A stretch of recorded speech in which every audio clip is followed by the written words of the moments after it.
الحمد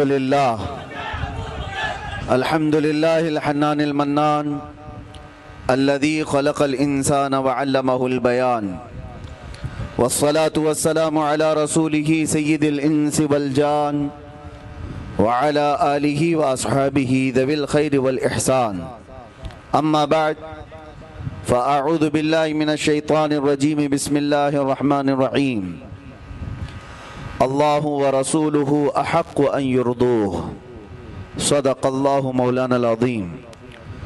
بارگاہ رسالت معاب صلی اللہ علیہ وسلم میں درود پاک کا ہدیہ پیش کریں. اللہم صلی علی سیدنا و مولانا محمد معدن الجود والکرم وآلہ واصحابہ الکرام وابنہ الکریم وبارک وسلم صلاة دائمة سرمدا ابدا. بمصطفیٰ برساں خیش کے جی ہماوست گر بہو نہ رسیدی تمام بولہ بیست. پھر کے گلی گلی تباہ ٹھوکریں سب کی کھائی کیوں. دل کو جو عقل دے خدا تیری گلی سے جائے کیوں. جان ہے عشق مصطفیٰ روز فضوں کرے خدا. جس کو ہو درد کا مزہ ناز دوا اٹھائے کیوں. اور اسی پیرائے میں اقبال یوں کہتا ہے دو عالم سے کرتی ہے بیگانہ دل کو. دو عالم سے کرتی ہے بیگانہ دل کو. عجب چیز ہے لذت آشنائی.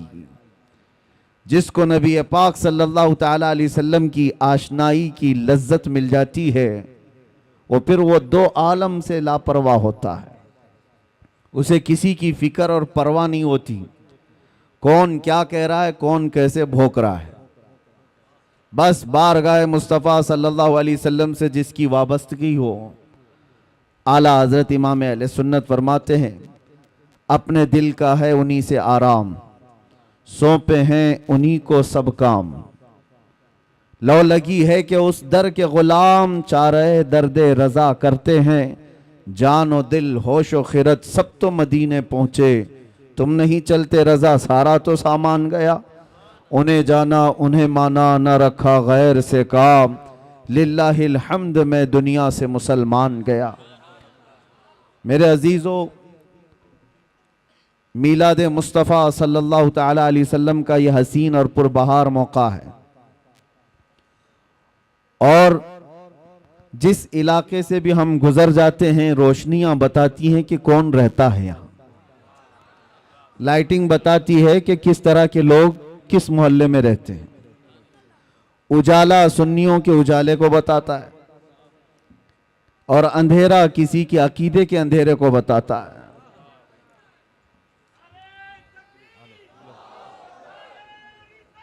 گلے گلزار برکاتیت حضور سیدی امان ملت تشریف لا رہے ہیں. آپ تمامی حضرات بغیر کسی دھکے کے اپنی اپنی جگہ پر کھڑے رہیں.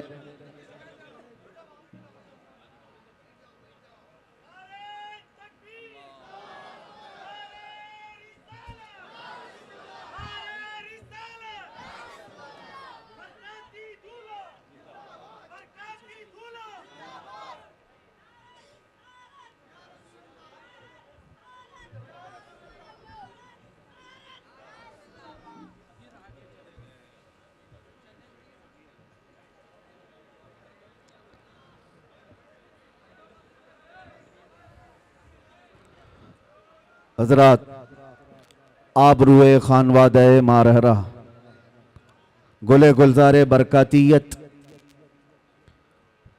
یادگار اسلاف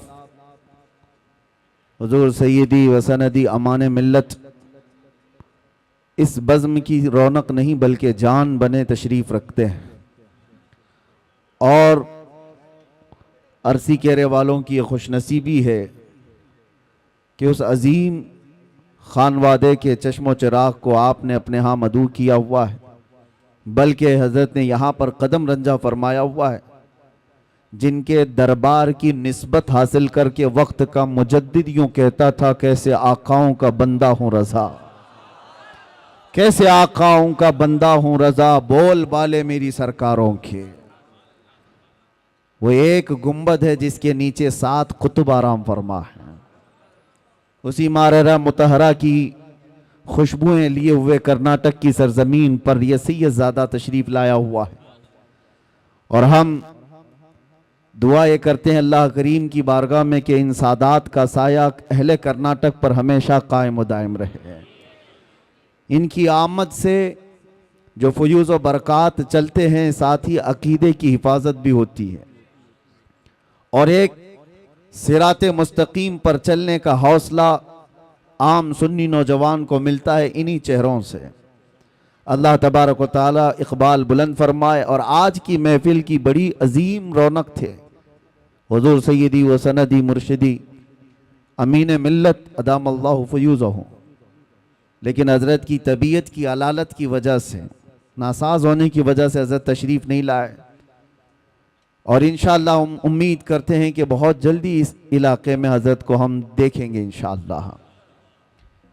میلاد مبارکہ کا پربہار موسم ہے، ربیع الاول شریف، یہ جلسے جلوس کا مہینہ ہم سنیوں کے درمیان کہلاتا ہے، اور میرے عزیزو یہ قسمت کی بات ہے۔ میلاد میلاد میلاد ایک لفظ سب جگہ مشہور ہے، اور میلاد کوئی ایک نئی چیز نہیں، میلاد تو پیدائش کو کہتے ہیں، پیدائش کو کہتے ہیں، لیکن نبی پاک صلی اللہ تعالیٰ علیہ وسلم کے ساتھ میلاد کا لفظ ہو جاتا ہے تو وہ صرف پیدائش نہیں، وہ عید میلاد ہوتی ہے، پیدائش کی خوشی بھی ہے ساتھ میں، ہر ایک کے لیے نہیں ہے، نبی پاک صلی اللہ علیہ وسلم کی ولادت کے ساتھ۔ مجھے آپ یہ بتاؤ، جو اس موسم میں کیڑے مکوڑے باہر نکل کر کے میلاد پر شرک اور بدعت کے فتوے لگاتے رہتے ہیں، ان سے پوچھو ہوتا کیا ہے میلاد میں؟ ذکر رسول پاک ہی تو ہے، نبی پاک صلی اللہ تعالیٰ علیہ وسلم کا ذکر کرنا، اس کے لیے تمہارے باپ داداؤں سے پرمیشن لینے کی ضرورت ہے؟ اللہ کریم جس کے ذکر کو قرآن پاک میں یوں فرماتا ہے وَرَفَعْنَا لَكَ ذِكْرَكَ، اور قرآن پاک آغاز سے اخیر تک قرآن ہے، نعت مصطفیٰ محبوب کے بیان کا کیسا انوکھا ڈھنگ ہے۔ ایک بات یاد رکھو میرے عزیزوں، ابھی میں دیکھ رہا تھا کوئی پڑوسی ملک کا ایک مولوی صاحب جو میلاد مصطفیٰ صلی اللہ علیہ وسلم کے متعلق سوال کیا جا رہا ہے تو دل کا کوڑ باہر نکل آتا ہے، نہیں ناجائز ہے، یہ کہیں ہے نہیں۔ سامنے والے نے کہا کہ سنا ہے، سنی لوگ جواب میں کہتے ہیں کہ مکہ میں حضور پیدا ہوئے تھے تو مکہ والوں نے میلاد نہیں منائی، اس لیے کہ کفار و مشرکین تھے جب حضور وہاں پیدا ہوئے تھے، لیکن جب مدینہ طیبہ تشریف لے گئے تھے تو مدینہ والوں نے دف بجا کر کے حضور کا استقبال کیا تھا، حضور کی آمد کا شاندار استقبال کیا تھا۔ تو سنی لوگ یہ کہتے ہیں کہ ہم مدینہ والوں کے نقش قدم پر چلتے ہیں۔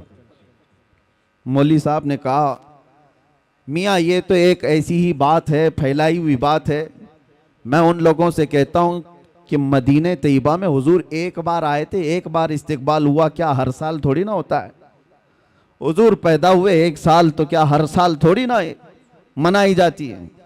جبکہ اس کمبخت مولوی صاحب کو یہ نہیں پتا ہر سال آزادی کے موقع پر خود بھی کھڑا ہوتا ہے، پورے ملک کی آزادی کی خوشیوں میں بچوں کو بھی جھنڈے لے کر کھڑا ہوتا ہے۔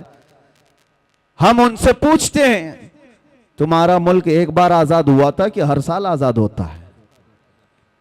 ایک ہی بار ہوا تھا، لیکن اس کی یادگار تو مناتے ہو۔ یہاں پر کوئی ان کو جواب نہیں ہے، اس کو یہ کہتے ہیں کہ نہیں یہ تو ایک دنیاوی معاملات ہے، اس کو دین پر قیاس نہ کرو۔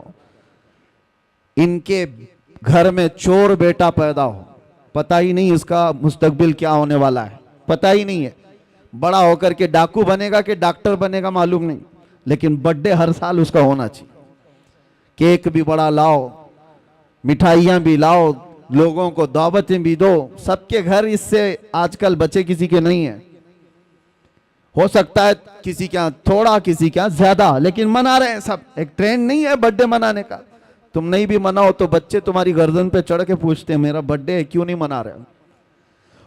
وہ بچوں کو آج میں تعلیم دینا چاہتا ہوں کہ اللہ نہ کرے تمہارے ہاں کہیں پر بھی یہ سڑن اگر آ گئی جو حضور کی میلاد پر یہ کہتے ہیں ایک ہی سال حضور تشریف لائے تھے، ہر سال کیوں؟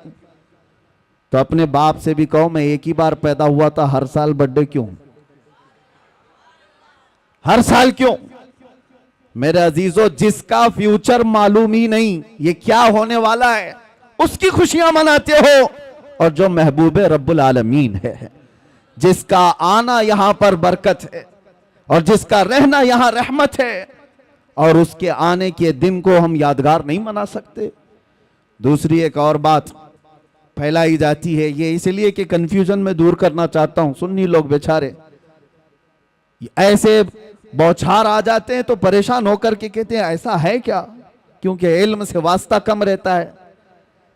لیکن سوشل میڈیا پر آج کل آپ زیادہ ایکٹیو ہیں، تو ہم بھی چاہتے ہیں کہ اسی طرح سے آپ کو جواب بھی پروس دیا جائے۔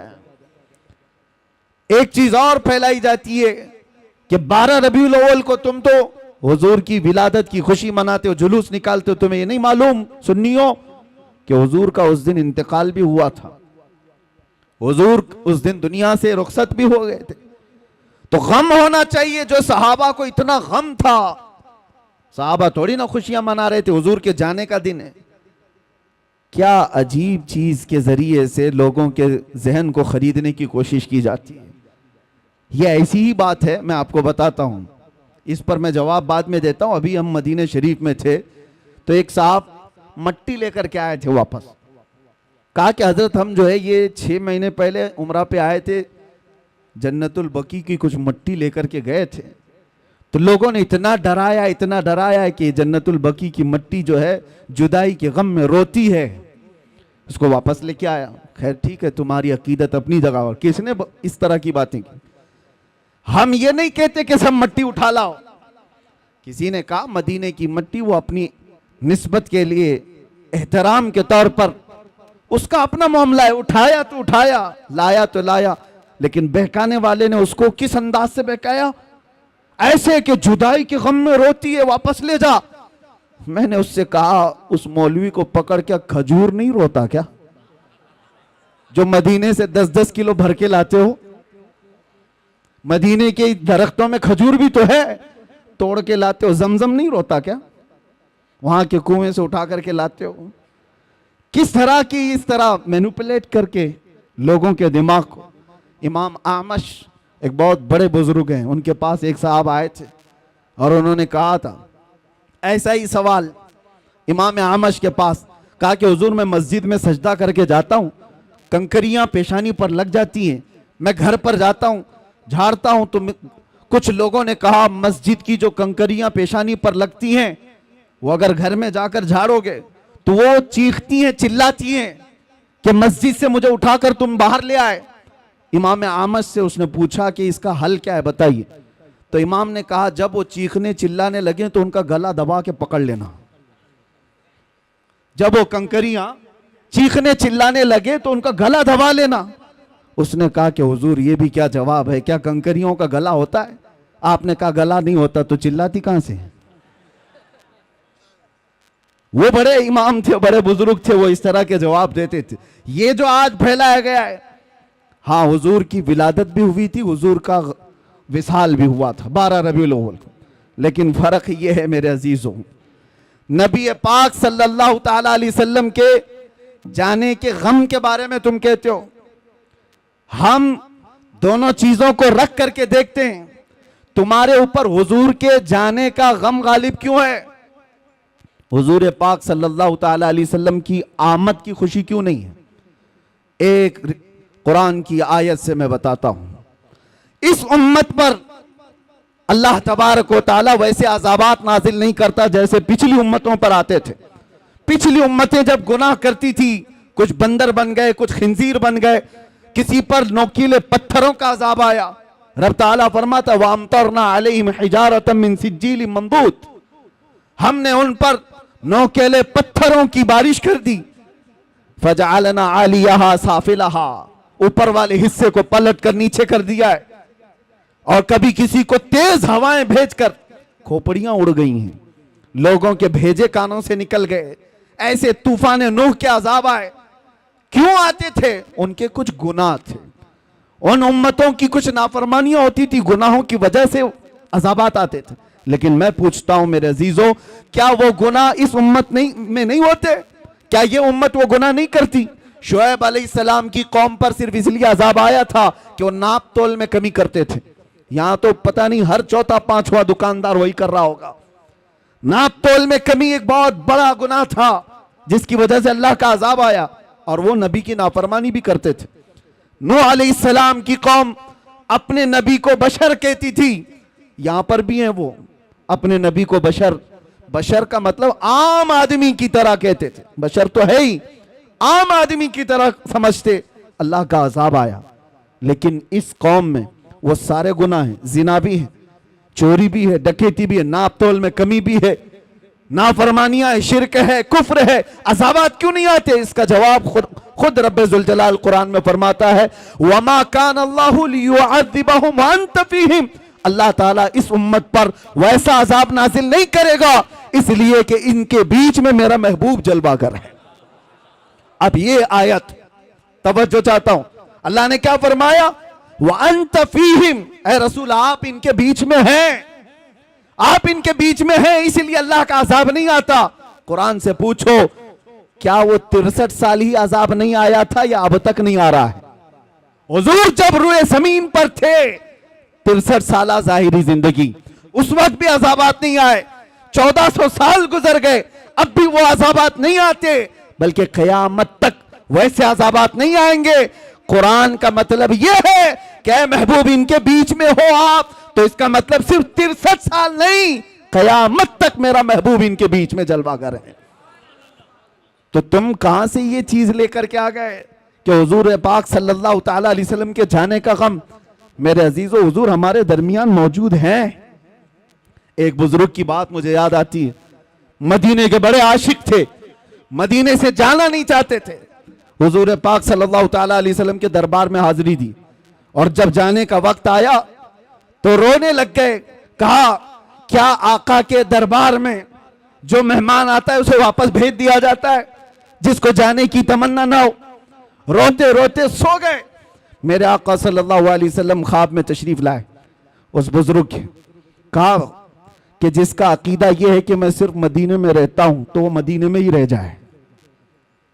جس کا یہ ماننا ہے کہ صرف میں مدینے میں ہی رہتا ہوں تو وہ یہی رہ جائے، اور جس کا یہ ماننا ہے کہ ہر عاشق رسول کے ساتھ رہتا ہوں تو وہ دنیا کے کسی بھی کونے میں جائے میری خوشبوئیں اس کے ساتھ ہیں.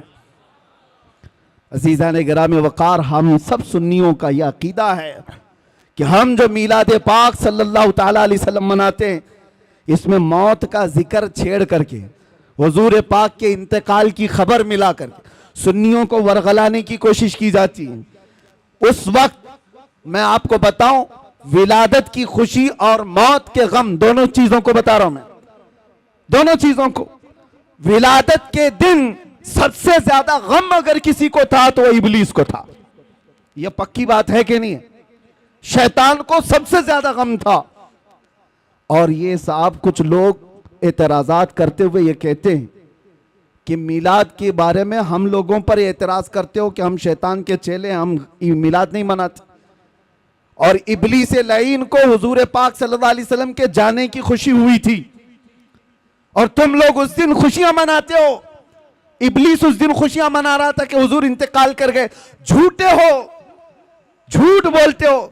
جس دن حضور کا انتقال ہوا اس دن بھی شیطان خوش نہیں تھا، بلکہ وہ یہ کہہ رہا تھا یہ تو دنیا سے چلے گئے لیکن اسلام پورے کونے تک پھیل جائے گا. ابلیس تو تم سے زیادہ جانتا تھا، اس لیے حضور کے انتقال کے دن ابلیس خوش نہیں تھا جو ہم پر اعتراض کر کے بولتے ہیں. ابلیس خوش نہیں تھا، وہ اس دن بھی غم میں تھا کہ حضور گئے تو گئے لیکن صدیق بھی چھوڑ گئے، فاروق بھی چھوڑ گئے، عثمان بھی ہے، حیدر بھی ہے، اور نبی پاک صلی اللہ تعالیٰ علیہ وسلم کا یہ مشن نہ رکا تھا نہ رکے گا. عزیزان گرامی وقار، یہ میلاد کے سلسلے میں چند باتیں تھی جو آپ کو بتانا ضروری ہے، اور بلکہ ہر سال یہ ریپیٹ کی جاتی ہیں اور اب محفوظ رہیں گی. اگلا سال پھر آئے گا، پھر آپ یہ چیزیں سن لینا. یہ اسپرے کا کام کریں گی، جب جب کہیں سے کاکروچ آئے تو اسپرے مار دینا، نوجوانوں کے لیے خاص طور پر. اپنے عقیدے کی حفاظت کرو، اپنے عقیدے کی حفاظت کرو۔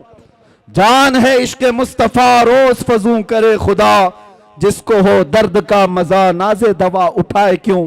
آج میں یہ بات عرض کرنا چاہوں گا جو قرآن کی آیت میں نے تلاوت کی۔ اللہ فرماتا اللہ و رسولہ احق ان یرضوہ، اللہ اور اس کا رسول ہی زیادہ حقدار ہیں کہ ان کو راضی کیا جائے۔ بس اللہ اور اس کے رسول ہی زیادہ حقدار ہیں کہ ان کو راضی کیا جائے۔ تم کس کو راضی کرنے میں لگ گئے؟ دنیا کبھی راضی نہیں ہوگی۔ جس کے لیے تم نے داڑیاں چھلائی، جس کے لیے تم نے اپنے حلیے بدل دیے، جس کے لیے تم نے اپنے اخلاق بدل دیے، وہ دنیا تم سے راضی ہی نہیں ہوئی۔ تم مہنگے مہنگے کپڑے ڈیزائن کے فیشن کے پہن کر کے سوچنے لگے دنیا کو دکھاؤں گا، دنیا پھر بھی تم پر انگلی اٹھاتی رہی، تانے مارتی رہی، لیکن میرے عزیزو یہ کبھی راضی نہیں ہوئی، کبھی نہیں۔ جن دوستوں کو راضی کرنے کے لیے تم نے اپنے ماں باپ کو ترک کیا تھا، رات بھر جو تمہاری ماں انتظار کرتی ان کو چھوڑ کر 2 ٹکے کے نوجوانوں کی دوستی پر تم رات گزار لیتے ہو، اور آوارگی پر لے جانے والا ہر عیاش نوجوان سن لے یہ بات، یہ جس نوجوان کے لیے تو نے اپنے پیسے پانی کی طرح بہائے تھے اور اس کو خوش رکھنے کے لیے اپنوں کو تک چھوڑ دیا تھا، کل یہ تیرے ساتھ کیا کرنے والا ہے؟ ادھر سانسوں کی مالا رک گئی، ٹوٹ گئی، تو قبر میں دفن کرنے کے بعد آدھا گھنٹہ بھی تمہاری قبر پر کھڑا ہونا اسے پسند نہیں ہے، رخصت ہو گیا، مٹی بھر کر کے مٹی ڈالا اور چلا گیا۔ یہی ہے وہ دنیا۔ اسی لیے قرآن یہ کہتا ہے اس دنیا میں اگر سب سے زیادہ حقدار کوئی ہے جس کو راضی کیا جائے وہ اللہ اور اس کے رسول ہے، اور دنیا اس کو راضی کرنے کے لیے بہت پاپڑ بیلنے پڑتے ہیں۔ کتنی مرتبہ اگر کسی کے ساتھ کچھ ہو گیا، تمہاری تکرار ہو گئی، دیکھو اس کو منانے کے لیے کتنا وقت لگتا ہے، کتنا وقت لگے گا، لیکن رب تبارک و تعالیٰ کا دستور اور میرے محبوب اکرم صلی اللہ علیہ وسلم کا دستور کیا ہے؟ یہاں بندہ ایک بار آتا ہے، ایک سجدہ کرے، اللہ اسے معاف فرمائے، وہ ایک سجدے میں راضی ہو جائے۔ اور ادھر میرے مصطفیٰ کریم صلی اللہ تعالیٰ علیہ وسلم جن کا دربار عالی یہ ہے، اعلیٰ حضرت فرماتے ہیں چور حاکم سے چھپا کرتے ہیں، اور یہاں پتہ ہے نا دنیا میں کیا ہے؟ جو چوری کیا ہوا ہے وہ پولیس سے ڈرتا ہوا گھومتا ہے، پولیس پکڑ لے گی وہ چھپتا رہتا ہے، لیکن یا رسول اللہ تمہارا دربار ہی الگ ہے۔ چور حاکم سے چھپا کرتے ہیں، اور یہاں تیرے دامن میں چھپے چور انوکھا تیرا، کر کے تمہارے گناہ مانگے تمہاری پناہ، اور تم کہو دامن میں آ، تم پہ کروڑوں درود۔ یہ بارگاہ مصطفیٰ کریم صلی اللہ علیہ وسلم کا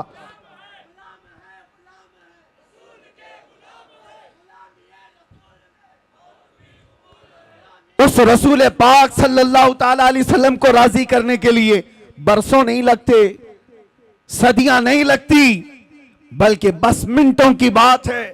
ادھر تمہارے دل سے آہ نکلی، ادھر وہ میرے مصطفیٰ کریم صلی اللہ علیہ وسلم کی طرف سے دعائی آ گئی۔ آپ کو میں بتاؤں، حضرت ابو حفص سمرقندی فرماتے ہیں مکہ مکرمہ میں ایک شخص کا انتقال ہو گیا تھا، اور مرتے ہی اس کا چہرہ گدھے کی شکل کا بن گیا، چہرہ بدل گیا تھا۔ ایک ہی بیٹا تھا، دیکھا میت کو ڈر گیا کہ میت کو دکھائیں تو کیسے دکھائیں لوگوں کو، بدنامی کتنی ہوگی، رسوائی کتنی ہوگی۔ اس نے کیا کیا؟ گھر کے سارے دروازے بند کر دیے، اور عورتوں سے، گھر والوں سے کہا کہ گھر کے اندر ہی گڑھا کھود کر ہم اسے دفن کر دیں گے، یہیں دفن کر دیں گے میرے باپ کو۔ چہرہ جانور کی طرح دکھ رہا ہے، وہ رو رہا تھا، غم میں تھا۔ اسی اسنا میں اس کے گھر کا ایک دروازہ کھلا، ایک بزرگ گھر کے اندر آئے، چہرے پر چادر پڑی ہوئی تھی۔ وہ سیدھے گئے اور اس میت کے پاس کھڑے ہو کر اس کی چادر ہٹائی اور اپنا چہرہ، اپنا ہاتھ اس کے چہرے پر رکھا۔ تھوڑی دیر کے بعد چادر ڈھاک دی، واپس پلٹ آئے، اس نوجوان کے پاس آئے۔ وہ بزرگ پوچھنے لگے کیا بات ہے، غم کیوں کر رہا ہے، روتا کیوں ہے؟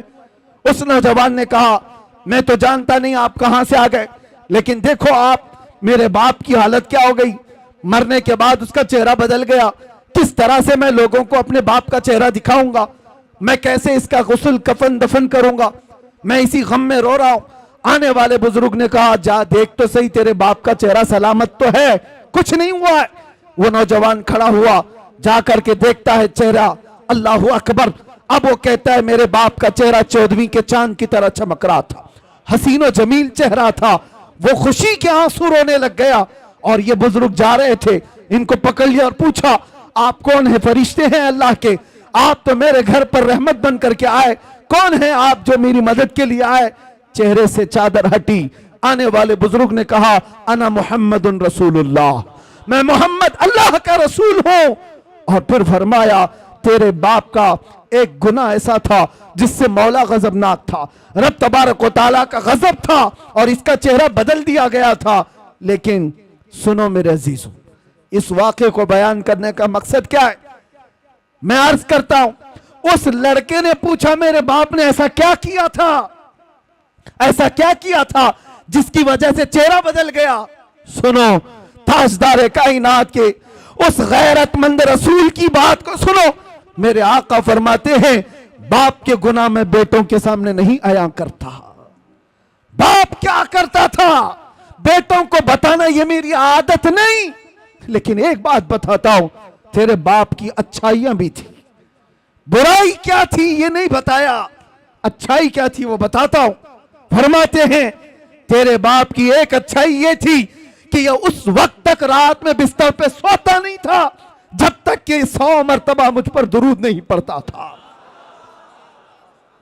یہ تیرے باپ کی اچھائی تھی۔ اور جب اس کا انتقال ہوا، اس کے کچھ گناہوں کی وجہ سے رب تعالیٰ کا غضب تو ہوا، لیکن جو فرشتہ اس کا درود مجھ تک پہنچاتا تھا اس فرشتے نے مجھے خبر کی۔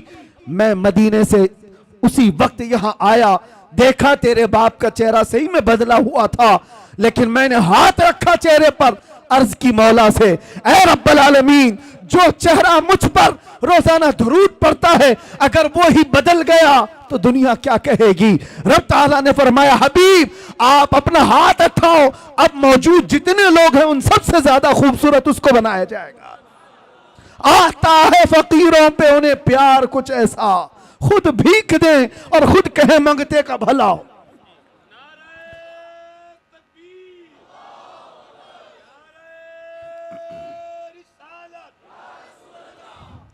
یہ بات کس لیے میں نے عرض کی؟ اس لیے کہ جس رسول کو بندہ رات کی تنہائی میں یاد کرتا ہو، اگر اس پر مصیبت آ پڑی ہو موت کے وقت، یہ دوست یہ عیاش یا آوارے کوئی نہیں آتے۔ اگر تمہاری قبر میں بھی کوئی آتا ہے تو وہ آمنہ کا لال آتا ہے، نبی محترم صلی اللہ علیہ وسلم کی ذات آئے گی، تو کیوں ان کو راضی نہیں کرنا چاہتے؟ اعلیٰ حضرت کا بھی یہی پیغام تھا، آج لے ان کی پناہ، آج مدد مانگ ان سے، کل نہ مانیں گے قیامت میں اگر مان گیا، وہاں پر پھر نہیں مانا جائے گا۔ آج آ جاؤ راضی ان کو کرو، اس نبی پاک کو راضی کر لو گے، دنیا سب تم سے راضی کرا دی جائے گی، لوگوں کے چہرے تمہاری طرف پھیر دیے جائیں گے۔ میں ایک ادنا سا کتا ہوں دربار مصطفیٰ کا، بلکہ اس میں بھی شمار ہو جائے تو قسمت کی بات ہے۔ سگے طیبہ سب مجھے کہہ کر کے پکارے بے دم، یہی رکھی ہو میری پہچان مدینے والے۔ ہماری اس سے زیادہ کی اوقات بھی نہیں، لیکن میں ایک بات عرض کرتا ہوں، ہم نے لو لگائی تھی بارگاہ مصطفیٰ کی طرف، اور ہم نے سارا موضوع سارا عنوان سمیٹ کر کے یہ طے کیا تھا کہ اب زندگی باقی ہے تو حضور پاک صلی اللہ علیہ وسلم کے ناموس کی حفاظت کے لیے ہی بولیں گے۔ یہ عرض کیا، عہد کیا تھا، اس کا اثر ہم دیکھتے ہیں، سال نہیں گزرے، سال 2 سال نہیں گزرے، لاکھوں کے دلوں کو اللہ نے اس طرف پھیر کر کے رکھ دیا۔ پتہ یہ چلا وہ اگر راضی ہے تو مولا پوری کائنات کو ایک طرف پھیر دیتا ہے۔ ان کو راضی کرو۔ اور چپے چپے پر امام احمد رضا کی بات یوں ہی نہیں پھیلائی جاتی۔ اعلیٰ حضرت، یہ کبھی اعلیٰ حضرت آئے یہاں پر، لیکن ابھی میں کہوں عشق محبت، عشق محبت ایک ہی جملہ آئی ہے، ایک ہی ہے، کسی بھی جگہ پر جاؤ۔ اعلیٰ حضرت نے اپنے پرچارک نہیں پیدا کیے تھے، ایڈورٹائزمنٹ کے لیے کوئی بہت زیادہ سرمایہ خرچہ نہیں کیا تھا، نہ ہی ان کے سپاہیوں کو دوڑا رکھا تھا، نہ سوشل میڈیا کا دور تھا، لیکن جاؤ دنیا کے جس کونے میں بھی وہ نام ضرور تمہیں ملے گا. اعلیٰ حضرت کیوں؟ اس لیے کہ زندگی بھر جس کو راضی کرنے کی کوشش کرتے رہے تو میرے مصطفیٰ کا یہ قانون ہے جو ان کا ہوتا ہے اللہ تعالیٰ اس کی محبت ہر ایک کے دل میں پیدا کرتا ہے. اور آج اعلیٰ حضرت کو ہم یوں نہیں یاد کرتے کہ اعلیٰ حضرت نے ہمیں فتاوی رضویہ دے دیا ہے, اعلیٰ حضرت نے ہمیں یہ دے دیا وہ دے دیا ہے, بلکہ جہاں سے یاد کرتے ہیں تو یوں کہتے ہیں ڈال دی قلب میں عظمت مصطفیٰ. کیوں یاد کرتے ہیں؟ ڈال دی قلب میں عظمت مصطفیٰ سیدی اعلیٰ حضرت پہ لاکھوں سلام.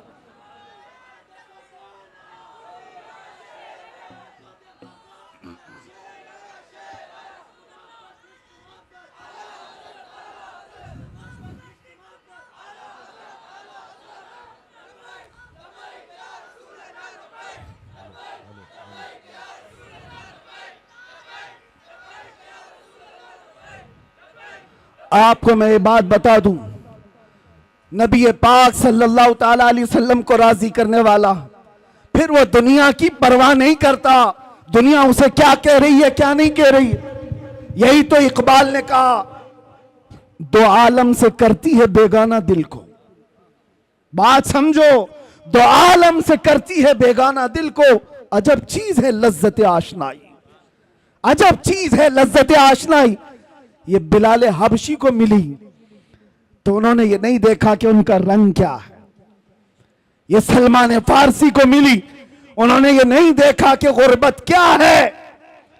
جس کو بھی یہ لذت آشنائی ملتی ہے وہ پھر صرف اور صرف ان کی رضا کی کوشش کرتا ہے, محبوب روٹھنے نہ پائے. آپ کو پتا ہے اس کے لیے اللہ و رسولہ احق ان یردو, اس پر میں بات کر رہا ہوں. ہجرت کا موقع ہے, مشہور واقعہ آپ کو پتا ہے, غار ثور میں میرے آقا صلی اللہ علیہ وسلم صدیق اکبر کے ساتھ ہیں. ایک سانپ حضرت ابو بکر صدیق کے پاؤں میں کاٹ رہا تھا, واقعہ پتا ہے. اور اس کے بعد زہر چڑھ بھی گیا. نبی پاک صلی اللہ تعالیٰ علیہ وسلم وہاں موجود ہیں غار میں. سانپ سے کٹوانا آسان بات نہیں ہے. ارے میاں اگر کاٹا بھی چپ جائے تو ہمارا جسم بے اختیاری میں ہل جاتا ہے, آپ کو ہلانے کی ضرورت نہیں. چلتے چلتے اگر کنکری چپ گئی تو آپ خود بخود ہل جاؤ گے, بیلنس بگڑ جائے گا. آپ کے اندر اختیار نہیں ہے کہ چاہ کر کے ہلوں گا, نہیں, بے اختیار ہل جاتے ہو. کانٹا بھی چبھے, سانپ کاٹ رہا ہو, زہر چڑھ رہا ہو, لیکن صدیق اکبر کے جسم میں جنبش بھی نہیں آتی, حرکت بھی نہیں آتی. وجہ کیا ہے؟ نبی پاک صلی اللہ علیہ وسلم ان کے زانوں پر سر رکھ کر آرام کر رہے. رسول کو راضی رکھنا ہے, خلل نہ ہو. اور ادھر یہ سانپ, آپ آج بھی تحقیق کر کے معلوم کر لو, سانپ کا زہر ایسا ہے کہ آدھے گھنٹے میں آدمی مر سکتا ہے. کچھ سانپ ایسے ہیں آدھے گھنٹے میں آدمی مر سکتا ہے. صدیق اکبر کو جو سانپ کاٹ رہا تھا وہ برسوں پرانا سانپ, زہر چڑھ چکا ہے, لیکن آپ کے جسم میں حرکت نہیں, آپ پاؤں تک ہلانا نہیں چاہتے.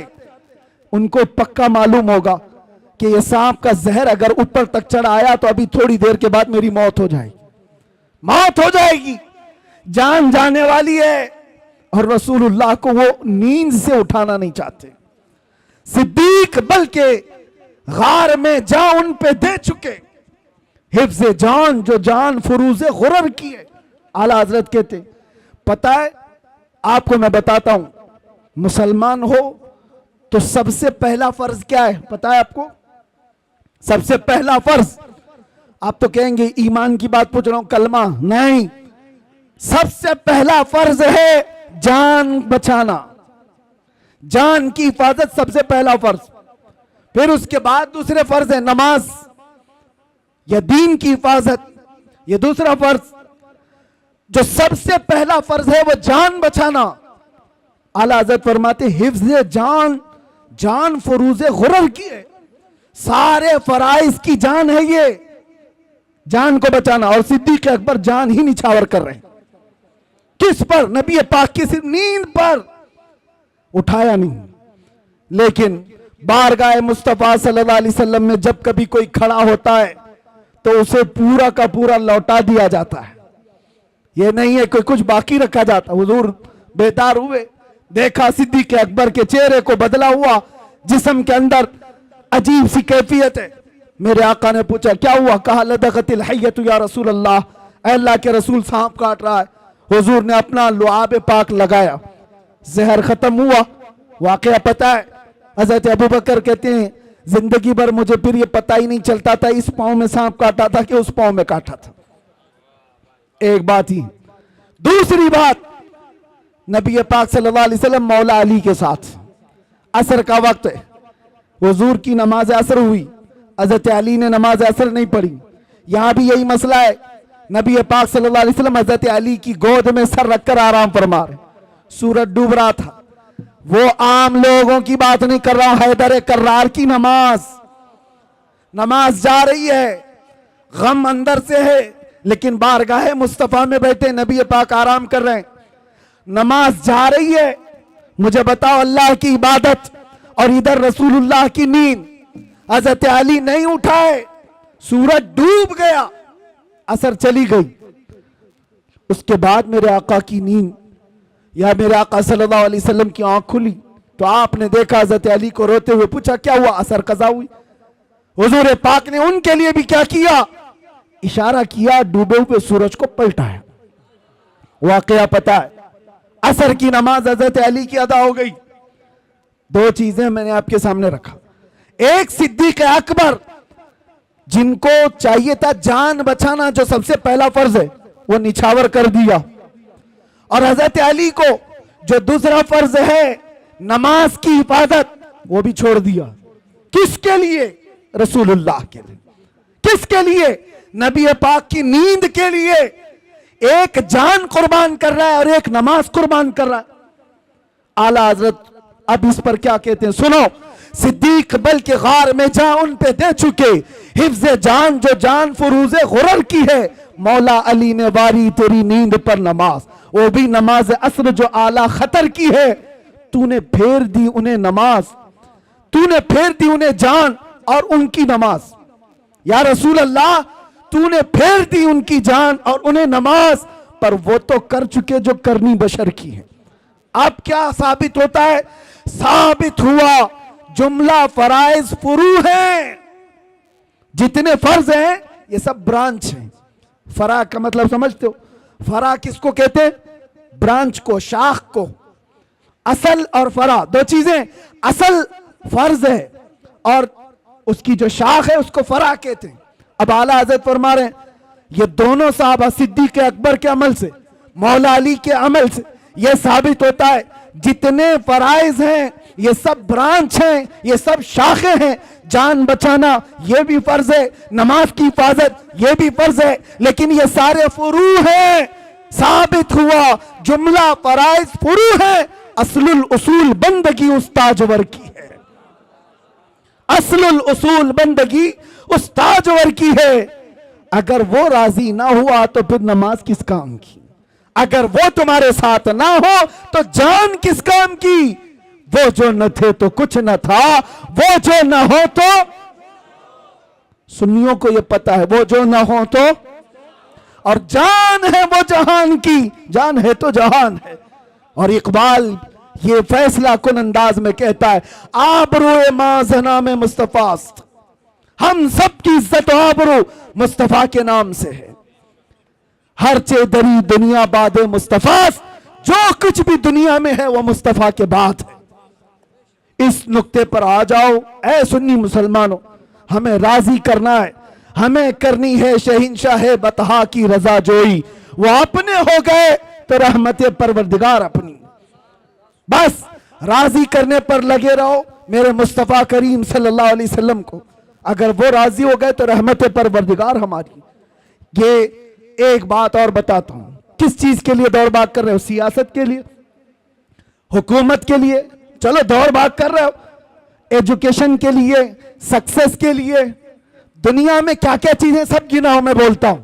سیاست چاہیے تمہیں, قیادت چاہیے تمہیں, ایجوکیشن چاہیے, مقام و بلند مرتبہ چاہیے, سب چاہیے.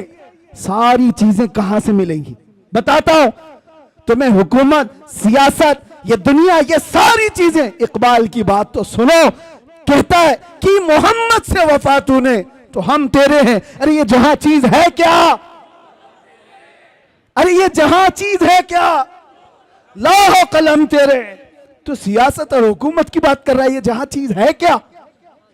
حضور سے وفا کر کے دیکھ، لوح و قلم تیرے ہیں.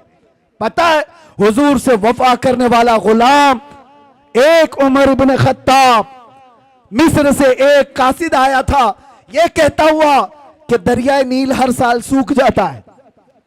دریا آج بھی ہے وہ دریائے نیل، ہر سال سوکھ جاتا ہے. اور مصری لوگ کیا کرتے ہیں، ایجپشن لوگ 16 سال کی ایک نوجوان لڑکی کو دلہن بنا کر جلوس نکالتے ہیں اور اس کو ذبح کرتے ہیں، دریا میں ڈالتے ہیں، پھر پانی اوپر آ جاتا ہے.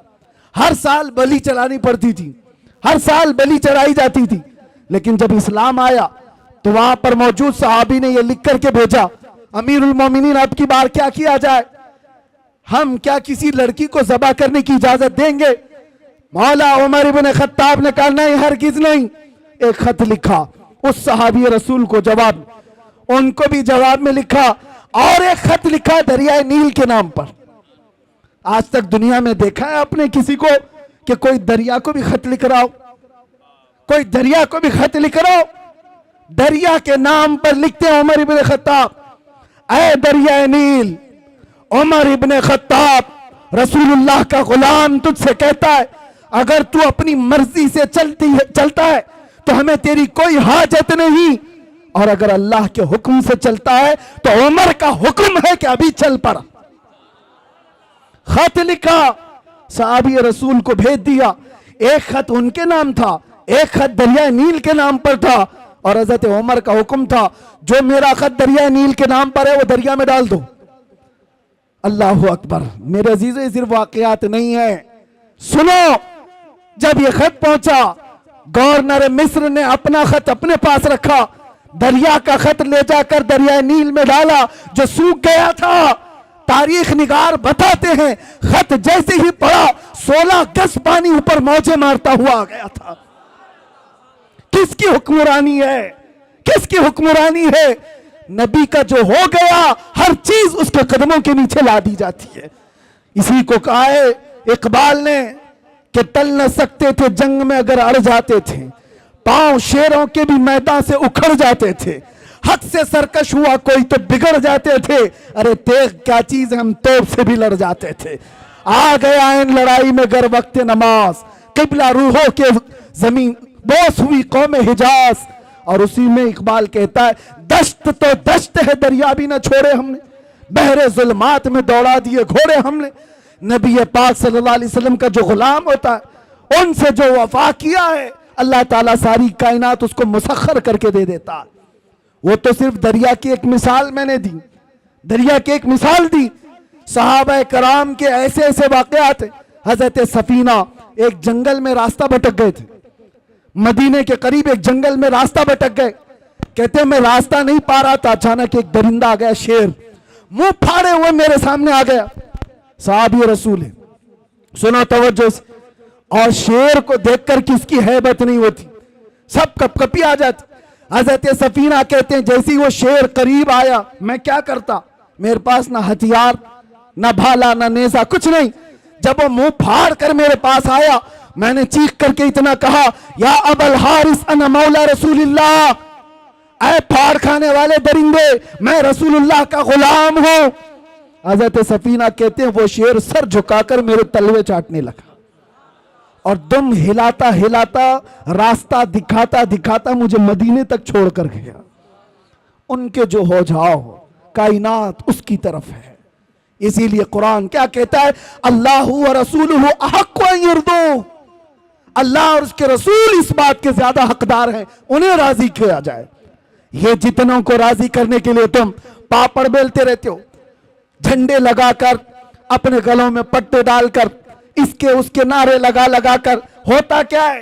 سیاسی لوگ تمہیں لالی پاپ تو دے سکتے ہیں باقی کچھ نہیں. اور کیا ہے ان کے پاس؟ ادھر سے دھکا مارا ادھر پہنچا، ادھر سے دھکا مارا ادھر پہنچا. اور ان کے خود کے 5 سال کے ٹھکانے نہیں. جن کے 5 سال کے ٹھکانے نہیں